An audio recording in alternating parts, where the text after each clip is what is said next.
देखिए हम लोग एंटीवायरल के बारे में पढ़ रहे हैं। एंटीवायरल क्या है? जो वायरस को क्या करता है? निष्क्रिय करता है। ऐसी मेडिसिन जो कि वायरस को क्या कर रही है?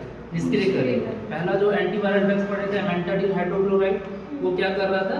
M2 चैनल ब्लॉकर को ब्लॉक कर रहा था, जिससे कि H+ जो प्रोटॉन्स है वो पहुंच नहीं पा रहे थे सेंटर पार्ट में, और वायरस जो है अपना रेप्लिकेशन नहीं कर पा रहा। दूसरा हमने क्या पढ़ा?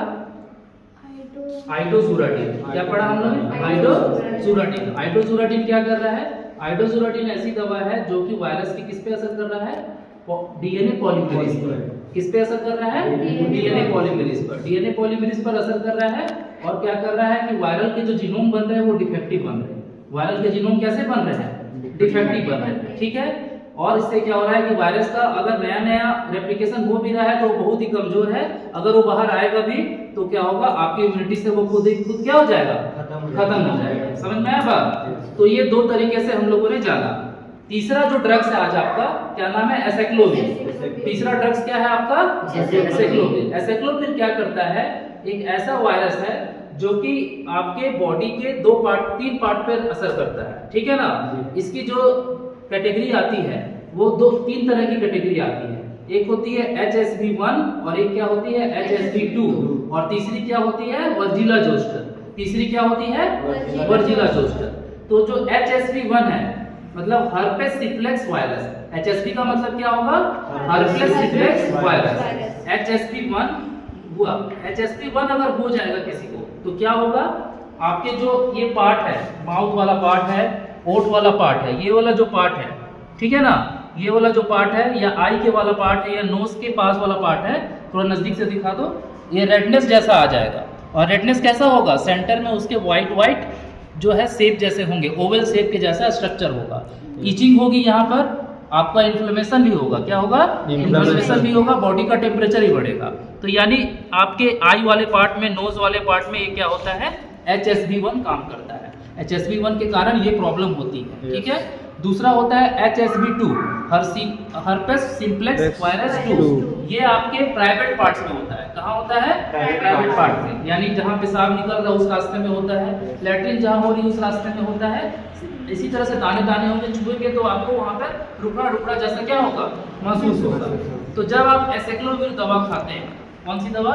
एसाइक्लोविर। तो ये क्या करता है? इस वायरस के जो डीएनए है, डीएनए यानी इसके जो जीनोम है, इसको रेप्लिकेट करने में जो चेन है, कैसा चेन है? Premature DNA chain. कैसा चेन? Premature DNA chain. यानी डीएनए बनने से पहले जो एक रॉड शेप का शेप बनता है, वो अगर प्रीमेच्योर स्टेज में है, उसी समय ये क्या करता है? उस चेन को कट कर देता है। कौन? ये दवा। उस दवा का नाम क्या है? एसाइक्लोविर। क्या नाम है उसका? एसाइक्लोविर। तो ये कैसे काम करता है? डीएनए के जो प्रीमेच्योर चेन है, डीएनए का जो प्रीमेच्योर चेन है उसे क्या कर देता है? ब्लॉक कर देता है, मतलब उसको कट कर देता है, जिससे कि वायरस का रेप्लिकेशन नहीं हो पाता है। इसका एक और कैटेगरी है, उसका नाम है वर्सिला जोस्टर। क्या नाम है? वर्सिला जोस्टर क्या है? चिकन पॉक्स के लिए जिम्मेदार होता है। किसके लिए जिम्मेदार होता है? चिकन पॉक्स के लिए। चिकन पॉक्स एक बीमारी है, हाईली कंटेजियस बीमारी है, बहुत जल्दी फैलती है एक व्यक्ति से दूसरे व्यक्ति में। इसीलिए जब ये होता है तो हम लोग पेशेंट को अलग कर देते हैं। जनरली ये देखा गया है कि जिसको चिकन पॉक्स होता है वो 3 से 5 दिन में क्या हो जाता है? उसका पस बनता है, पस बन करके वो खुद ब खुद सूखना चालू हो जाता है। ठीक है। लेकिन अगर इसमें दवा चलानी है तो आप एसाइक्लोविर दवा चला सकते हैं। डॉक्टर ये दवा चलाते हैं, प्रिस्क्रिप्शन में लिख करके देते हैं, क्योंकि ये फैलता बहुत जल्दी है, तो प्रिकॉशन के तौर पर ये दवा जो है चलाई जाती है। अब ये क्या करता है? ये भी क्या करता है? प्रीमेच्योर डीएनए चेन को क्या कर देता है? कट कर देता है, जिससे कि ये वायरस का रेप्लिकेशन हो नहीं पाता। लेकिन हमेशा एक ही बात याद रखिए, अगर आपकी इम्यूनिटी बहुत अच्छी है तो वायरस आपको कुछ भी नहीं बिगाड़ पाएगा। थोड़े बहुत सिम्टम आएंगे कहीं कहीं और खुद ब खुद आप ठीक हो जाएंगे। लेकिन जिसके शरीर में ये पूरी तरह से भर जाता है, समझ के चलिए उसकी इम्यूनिटी क्या है? कमजोर। ठीक है।